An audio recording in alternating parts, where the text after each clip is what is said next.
दोस्तों, board exam की सही दिशा में बेहतरीन और निःशुल्क तैयारी करने के लिए जीके विद काला को सब्सक्राइब करें, बेल आइकन को प्रेस करें, प्लेलिस्ट का विजिट जरूर करें।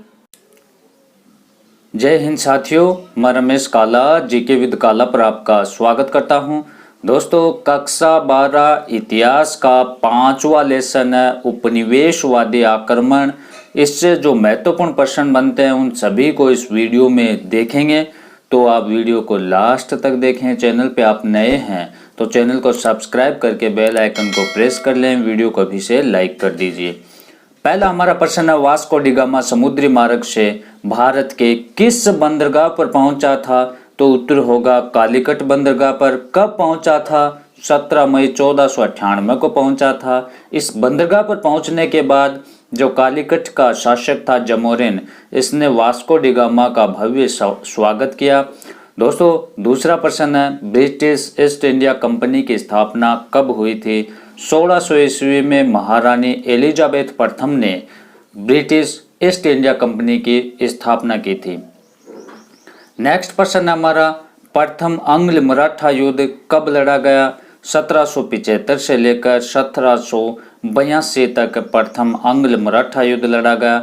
मैंने 2 पार्ट इसके पहले करवा दिए जो डिटेल से थे, थ्योरी के रूप में थे। उसमें हमने वो यूरोपीय कंपनियों का आगमन, 18वीं शताब्दी का भारत की राजनीतिक स्थिति, सामाजिक स्थिति, 1857 की क्रांति, आपका प्लासी का युद्ध, बक्सर का युद्ध, आंग्ल मराठा युद्ध, आंग्ल मैसूर युद्ध, आंग्ल सिख युद्ध, कर्नाटक युद्ध, इन सभी को उन पार्टों में हमने जाना, देखा। अगर वो पार्ट आपने नहीं देखे हैं तो डिस्क्रिप्शन में लिंक है, कक्षा 12 हिस्ट्री के नाम से प्लेलिस्ट है, वहाँ से जाकर उनको भी देखें, जिससे ये आपको बहुत ही आसान लगेंगे, आसानी से आप कर पाओगे। व्यापकगत नीति क्या होती है और किसने शुरू की? लॉर्ड डलहौजी ने लागू की। ये व्यापकगत नीति क्या होती है दोस्तों, कि अगर किसी के भी वैध संतान नहीं होती थी किसी भी शासक के, तो वो गोद नहीं ले सकता था, या किसी भी राज्य के राजा पर कुशासन का आरोप लगाकर, जैसे अवध के शासक वाजिद अली शाह पर भी लगाया था, कुशासन का आरोप लगाकर ब्रिटिश साम्राज्य में मिला लिया जाता था। ये व्यापकगत नीति या हड़प नीति या हड़प सिद्धांत कहलाता है। इसकी शुरुआत किसने की? लॉर्ड डलहौजी ने की।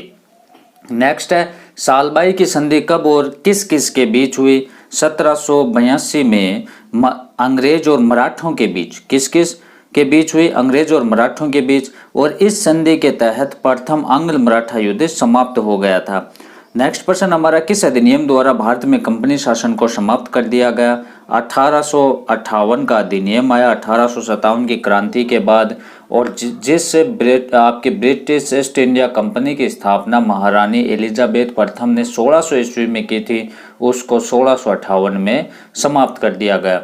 भारत एक खोज के रचयिता कौन थे? तो इस पुस्तक के रचयिता पंडित जवाहरलाल नेहरू थे। मोस्ट इम्पोर्टेंट बुक की अगर बात करें तो 1857 की क्रांति, भारतीय स्वतंत्रता संग्राम के रचयिता 1857 की क्रांति के संबंध में वी.डी. सावरकर ने कहा कि यह भारत का प्रथम स्वतंत्रता संग्राम है। तो भारतीय स्वतंत्रता संग्राम के रचयिता कौन है दोस्तों? वी.डी. सावरकर। नेक्स्ट प्रश्न हमारा, प्लासी का युद्ध कब और किन किन के बीच हुआ? तो 23 जून 1757 को बंगाल के नवाब सिराजुद्दौला और अंग्रेजों के बीच प्लासी का युद्ध होता है। डिटेल से मैंने पढ़ा दिया, यहाँ मोस्ट इम्पोर्टेंट फैक्ट देखेंगे इस वीडियो में। बंगाल की दूसरी क्रांति से क्या तात्पर्य है कि बंगाल का गवर्नर था जिसका नाम था वेंस्टेटार्ट ने 1760 में मीर जाफर को हराकर मीर कासिम को बंगाल का नवाब बना दिया, और इसे बंगाल की दूसरी क्रांति कहा जाता है। बक्सर का युद्ध भारतीय इतिहास का निर्णायक युद्ध, इसे अच्छे से तैयार करें।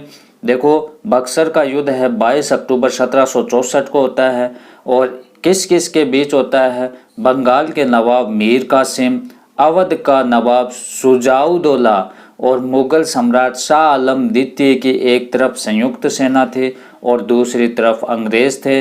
इसमें अंग्रेज जीतते हैं। 3 सेना एक तरफ थी, कौन कौन सी? बंगाल के नवाब मीर कासिम, ध्यान रखना, बंगाल के नवाब मीर कासिम, अवध का नवाब शुजाउद्दौला और मुगल सम्राट शाह आलम द्वितीय थे। किस जाट राजा को जाट जाति का प्लेटो कहा जाता है और क्यों कहा जाता है? भरतपुर, जो राजस्थान में भरतपुर है, भरतपुर का एक जाट राजा था जिसका नाम था महाराजा सूरजमल। सूरजमल को अपनी बुद्धिमत्ता तथा राजनीतिक कुशलता के कारण जाट जाति का प्लेटो कहा जाता है। तो प्रसन्न जाट जाति का प्लेटो किसे कहा जाता है? महाराजा सूरजमल को। पानीपत का तृतीय युद्ध कब और किन किन के मध्य हुआ था? 14 जनवरी 1761 को। कब? 14 जनवरी 1761 को पानीपत का तृतीय युद्ध अहमद शाह अब्दाली और मराठों के बीच। मराठों का नेतृत्व सदाशिव राव भाव ने किया था। पंजाब को ब्रिटिश साम्राज्य में कब मिलाया गया? 29 मार्च 1849 को। नेक्स्ट है लॉर्ड डलहौजी का व्यक्तिगत सिद्धांत या लॉर्ड डलहौजी की हड़प नीति क्या है?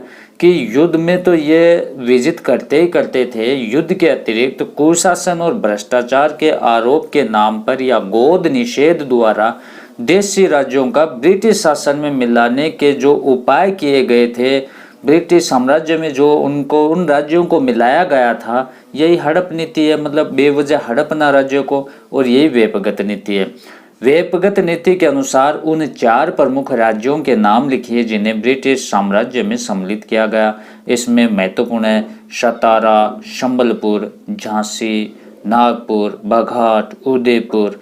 नेक्स्ट प्रश्न है अवध को ब्रिटिश साम्राज्य में कब सम्मिलित किया गया और किसके द्वारा किया गया? 13 फरवरी 1856 को लॉर्ड डलहौजी ने अवध को ब्रिटिश साम्राज्य में मिला लिया। कब? 13 फरवरी 1856 को। और जो इसका अवध का नवाब वाजिद अली शाह था, उसने कहा कि देह से जान जा चुके हैं, शहर के काया बेजान है, मतलब कि मेरे साथ ही धोखा हुआ है। जो आपके ब्लू वाटर पॉलिसी है प्रश्न आया हुआ है, नीले पानी की नीति क्या है? कि भारत में पुर्तगाली अधिकृत प्रदेशों के पहले वायसराय भारत में जो पुर्तगालियों ने भी व्यापार के लिए आए थे, यहाँ पर अधिकार स्थापित किया। और पुर्तगालियों का पहला वायसराय था जिसका नाम था डी अल्मेडा, ने अपनी समुद्री सैन्य शक्तियों को बढ़ाया, जिसे नीले पानी की नीति कहा जाता है। अल्मेडा ने क्या किया कि जो समुद्री मार्ग थे उन पर सेना को तैनात किया और जो जहाज आते थे उनको सुदृढ़ किया। मतलब कि जलीय मार्ग था दोस्तों, उसको सुदृढ़ बनाया। इसे ब्लू वाटर पॉलिसी, नीले पानी की नीति कहा जाता है। किस मुगल सम्राट ने ब्रिटिश ईस्ट इंडिया कंपनी को व्यापारिक सुविधाएं प्रदान करने के लिए कब फरमान जारी किया? देखो, मुगल सम्राट था जिसका नाम था फारुखशियर। इसने 1717 में एक फरमान जारी किया जिसमें यह कहा गया कि ब्रिटिश कंपनी से चुंगी या कर नहीं लिया जाएगा और वो आबाद रूप से व्यापार कर सकते हैं। तो इसे ही दस्तक प्रथा कहा जाता है, सुनहरा फरमान कहा जाता है। तो ये दस्तक प्रथा क्या थी कि मुगल सम्राट फारुखशियर ने 1717 में फरमान के द्वारा कंपनी अधिकारियों को चुंगी शुल्क से मुक्त के लिए दस्तक विशेष अनुमति पत्र जारी करने का अधिकार दे दिया। मैंने ये बता दिया कि 1717 में एक फरमान जारी किया और इसमें जो कंपनी थी, मतलब ईस्ट इंडिया कंपनी थी, उनको एक विशेष अनुमति प्रदान जारी कर दिया जिसमें उनसे चुंगी या शुल्क नहीं लिया जाता था। और उसके बाद में हमारा लास्ट क्वेश्चन बचता है दोस्तों, ब्लैक होल की घटना क्या है? तो दोस्तों आपको ध्यान रखना है कि 20 जून 1756 को एक बंगाल का नवाब था सिराजुद्दौला, इसने एक रूम के अंदर जिसकी लंबाई चौड़ाई थी 18 बाई 14 फुट, तो इसमें मतलब कि 18 फुट तो वो रूम लंबा था और 14.10 इंच वो चौड़ा था। और उसमें अंग्रेज़ों को 146 अंग्रेज़ों को इसमें बंद कर देता है और इसमें से दम घुटने से 123 अंग्रेज़ों की मौत हो जाती है। 23 अंग्रेज जिंदा बच जाते हैं और उसमें से जिंदा बचने वालों में एक था लॉर्ड हॉलवेल और इसने इस घटना की कि ये ब्लैक होल वाली घटना की लोगों को जानकारी दी। तो इस प्रकार से ये एक ब्लैक होल की घटना है, पूछ ली जाती है, इसे ध्यान रखना। ब्लैक होल की घटना क्या है कि 20 जून 1756 को बंगाल का नवाब था सिराजुद्दौला। उसने एक कमरे में 146 अंग्रेजों को बंद कर दिया, जिसमें 123 मारे जाते हैं, 23 जिंदा बच जाते हैं। ये घटना लॉर्ड हालवेल ने बताई। इस प्रकार से आपको लिखना है। तो मैंने 5 लेसन करवा दी, डिस्क्रिप्शन में उनका लिंक है प्ले लिस्ट का, आप जाकर देख सकते हैं। वीडियो अगर पसंद आया आपको तो लाइक शेयर करें, अगर कोई दिक्कत आ रही है तो कमेंट करें। धन्यवाद दोस्तों।